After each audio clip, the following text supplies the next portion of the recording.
تو کہنے کا مطلب یہ ہے کہ دنیا میں جو لوگ فیصلے کرتے ہیں، حکومتی اور ادارے جو فیصلے کرتی ہے، یا اپنے حکم کو منسوخ کر کے دوسرا حکم جاری کر دیتی ہے، تو یہ دنیا میں مشہور و معروف ہے۔ دنیا میں اپنی عقل کی محدودیتوں کی وجہ سے غلطی ہوتی ہے تو یہ منسوخ کر دینا یہ دنیا میں ہوتے رہتا ہے۔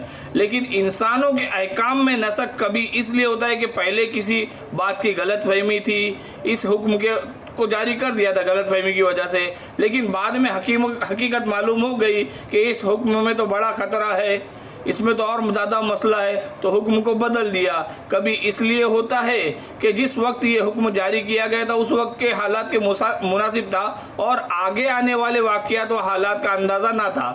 جب حالات بدلے، نقصانات دکھے، تو حکم کو بھی بدلنا پڑا۔ اسی طرح آپ سائنسدانیوں کے علم کی محدودیت کے بارے میں بات کرتے ہیں کہ سائنسدان اپنے حساب سے تجربہ کرتے رہتے ہیں کہ قرآن میں آیا ہے، جیسے کہ سب سے پہلے ایسے سمجھ لو کہ سائنسدانوں نے پہلے کہا کہ دیکھو یہ زمین جو ہے نا یہ ساکن ہے، یعنی زمین اپنی جگہ رکی ہے، جیسے ستون ایک جگہ اپنی جگہ، ستون پول کھمبا جسے کہتے ہیں اپنی جگہ قائم رہتا ہے، ہلتا نہیں ہے وہ، مطلب یہاں سے وہاں حرکت نہیں کرتا۔ تو سائنسدانوں نے کہا زمین ساکن ہے اور سورج اس کے گرد گھوم رہا ہے۔ اب اپنا مطالعہ کرتے رہے لیکن ان کو سمجھ میں آیا کہ بہت بڑی غلطی کر دی، دنیا کو بولنے کو تو بول دیا، لیکن کبھی ممکن ہے کہ دوسرا سائنسدان اس بات سے پردہ اٹھا دے، تو انہوں نے پھر اعلان کیا کہ نہیں، سورج ساکن ہے اور زمین حرکت کر رہی ہے۔ پھر دھیرے دھیرے بات بڑھتے رہی لیکن سمجھ میں آیا کہ ہر چیز کائنات میں حرکت کر رہی ہے، ہر چیز کائنات میں حرکت کر رہی ہے، کل فی فلک یسبحون، یہ قرآن نے کہا کہ ہر چیز کائنات میں حرکت کر رہی ہے۔ لیکن سائنس کو وہاں پہنچتے کئی مرحلوں سے گزرنا پڑا اور اپنی باتوں کو بدلنا پڑا، اپنے کیے گئے باتوں کو اپنے کیے گئے علم میں نسخ کرنا پڑا، بدل دینا پڑا۔ اسی طرح اللہ تعالیٰ کے احکام یہ حکمت کی بنا پر ہوتے ہیں۔ اب حکمت کیسے ہے کہ اللہ تعالیٰ نے پہلے تو اتنا اسلام عام نہیں تھا، ایک حکم نبی اکرم صلی اللہ علیہ وسلم پہ وحی کے ذریعے نازل ہوتا اور نبی اکرم صلی اللہ علیہ وسلم صحابہ کو کہتے۔ اب جیسے مدینے میں آئے تو ایک احکام اتر رہے تھے، تو سب سے پہلے کیا ہوا کہ شراب کے تعلق سے حکم آیا کہ شراب میں بڑے نقصان ہے، یہ ہے وہ ہے۔ پینے کے لیے منع نہیں کیا کیونکہ اتنا ایمان بنا نہیں تھا، پینے کے لیے منع نہیں کیا۔ اب نماز کی حالت میں شراب پی تو رہے لیکن جا رہے، لیکن ہاں اس کے نقصانات سے واقف ہو گئے، نماز کی حالت میں بھی جا رہے۔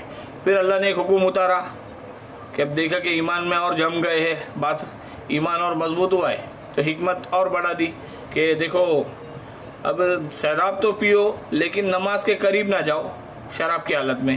اب 5 وقت کی نماز، دن میں 5 وقت کی نماز، تو کتنے وقت تو نشے سے دور رہنا پڑتا تھا۔ اس طرح ان کے اندر کیا ہو رہا تھا کہ نماز کے ذریعے ایمان بھی بن رہا تھا اور پریکٹس ہو رہی تھی دھیرے دھیرے، کیا بھئی شراب سے دور رہنے کی پریکٹس ہو رہی تھی۔ پھر ایک وقت آیا کہ شراب کو حرام کر دیا تو ساروں نے چھوڑ دی۔ کس نے بولتے کہ اتنا ہے نا کہ مدینے میں شراب بہنے لگی، اتنے لوگوں نے شراب اپنے گھروں سے نکال دی کہ مدینے کے کچھ علاقوں میں شراب بہنے لگی۔ تو اس طرح حکمت تھی اللہ کے بات میں، اللہ کے نسخ کرنے میں حکمت تھی۔ اور دنیا والوں نے، حکومتوں نے کی اپنے حکموں میں جو رد و بدل کیا وہ اپنے عقل کی محدودیتوں کی وجہ سے کیا، اور سائنس والوں نے اپنے تحقیقات میں جو رد و بدل کیا وہ اپنے علم کی محدودیتوں کی وجہ سے کیا۔ تو رد و بدل کے تعلق سے کافی باتیں ہم نے پڑھ لی ہے الحمدللہ۔ ابھی ہمیں آگے بڑھنا ہے لیکن پہلے اس نقطے کو ہم دوبارہ پڑھتے ہیں کہ دنیا کی حکومتوں اور اداروں میں کسی حکم کو منسوخ کر کے دوسرا حکم جاری کر دینا مشہور و معروف ہے، لیکن انسانوں کے احکام میں نسخ یعنی کہ تبدیلی کبھی اس لیے ہوتی ہے کہ پہلے کسی غلط فہمی سے ایک حکم جاری کر دیا تھا، بعد میں حقیقت معلوم ہو گئی تو حکم کو بدل دیا۔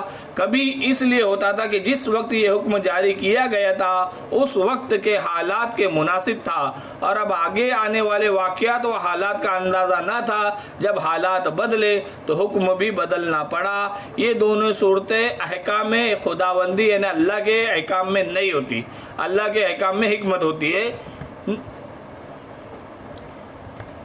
تو ہم ابھی اور آگے بڑھتے ہیں کہ مسلم شریف کی حدیث میں ہے کبھی کوئی نبوت نہیں آئی جس نے احکام میں نسخ و رد و بدل نہ کیا ہو. یعنی جب بھی کوئی نبوت آئی تو اس نے احکام میں رد و بدل کیا ہے. تو کبھی کوئی نبوت نہیں آئی جس نے احکام میں نسخ اور رد و بدل نہ کیا ہو. کچھ جاہل یہودیوں نے اپنی جہالت سے احکام الہیہ کے نسخ کو دنیاوی احکام کے نسخ کی پہلی دونوں صورتوں پہ قیاس کر کے نبی اکرم صلی اللہ علیہ وسلم پر زبان تان دراز کی، اور اسی کے جواب میں یہ آیت نازل ہوئی کہ یہودیوں نے کہا تھا بھائی اگر یہ اللہ کا کلام ہے تو اس میں احکام بدلتے کیوں ہے، احکام بدلتے کیوں ہے. اب کئی لوگ نے اس میں جو اچھے لوگ تھے انہوں نے تو کیا سوچا کہ بھائی اللہ کا حکم ہے ہمیں عمل کرنا ہے، اس میں اللہ کی کوئی حکمت رہیں گی. لیکن باطن شخصیت والوں نے کیا کیا، اس میں ناک منہ چڑھانے لگے، اس میں اپنے مکاریوں کا مظاہرہ کرنے لگے اور کہنے لگے کہ جاہل یہودیوں نے اپنی جہالت سے احکام الہیہ کے نسخ کو دنیاوی احکام کے نسخ کی پہلی دونوں صورتوں پر قیاس کر کے نبی اکرم صلی اللہ علیہ وسلم پہ زبان تان دراز کی. اسی کے جواب میں اللہ تعالیٰ نے یہ آیت نازل فرمائی. اس مقام پر یہودیوں کا زبردست رد ہے، اس مقام پر یہودیوں کا زبردست رد ہے. ان کے کفر کا بیان ہے کہ وہ نسخ کے قائل نہ تھے. بعض تو کہتے تھے اس میں محال عقلی ہے، یہ عقل میں آتی نہیں ہے، اس میں محال عقلی لازم آتا ہے. اور بعض محال نقلی بھی مانتے تھے کہ اس آیت میں گویا خطاب فخر عالم محمد صلی اللہ علیہ وسلم کو ہے، مگر دراصل یہ کلام یہودیوں کو سنانا ہے جو انجیل کو اور قرآن کو اس وجہ سے نہیں مانتے تھے کیونکہ ان میں بعض احکام تورات کے منسوخ ہو گئے تھے. ہاں، حضرت عیسیٰ علیہ السلام کے خلاف یہودی جو ہوئے تھے اس کی ایک بہت بڑی وجہ تھی کہ انجیل میں ایسے کئی احکام تھے جو تورات سے بدل دیے گئے تھے. میں نے تورات کے کئی احکام انجیل میں منسوخ کر دیے گئے تھے، تو ان کو یہ بات حجم نے بھی، اور پھر انجیل کے ساتھ ساتھ قرآن کو بھی پھر نہیں مانتے تھے. اس کی بھی ایک بہت بڑی وجہ تھی کہ قرآن میں بعض احکام تورات کے منسوخ ہو گئے تھے. اسی وجہ سے نبیوں کی نبوت کے بھی منکر ہو گئے تھے یہودی لوگ، اور صرف اناد یعنی کہ لڑائی، سرکشی، ضد، تکبر کی بنا تھی، ورنہ عقل تو نسخ کو مانتی تھی، ماننا مشکل نہیں تھا، لیکن لڑائی، سرکشی، ضد، تکبر کی بنا پر نسخ کو نہیں مان رہے تھے، منسوخیت کو نہیں مان رہے تھے. اللہ کسی کو منسوخ کر رہا ہے اس کو نہیں مانتے تھے. اس لیے کہ اللہ جس طرح وہ اپنے کاموں میں با اختیار ہے، اللہ جس طرح اپنے کاموں میں با اختیار ہے، اسی طرح اللہ اپنے حکموں میں بھی با اختیار ہے.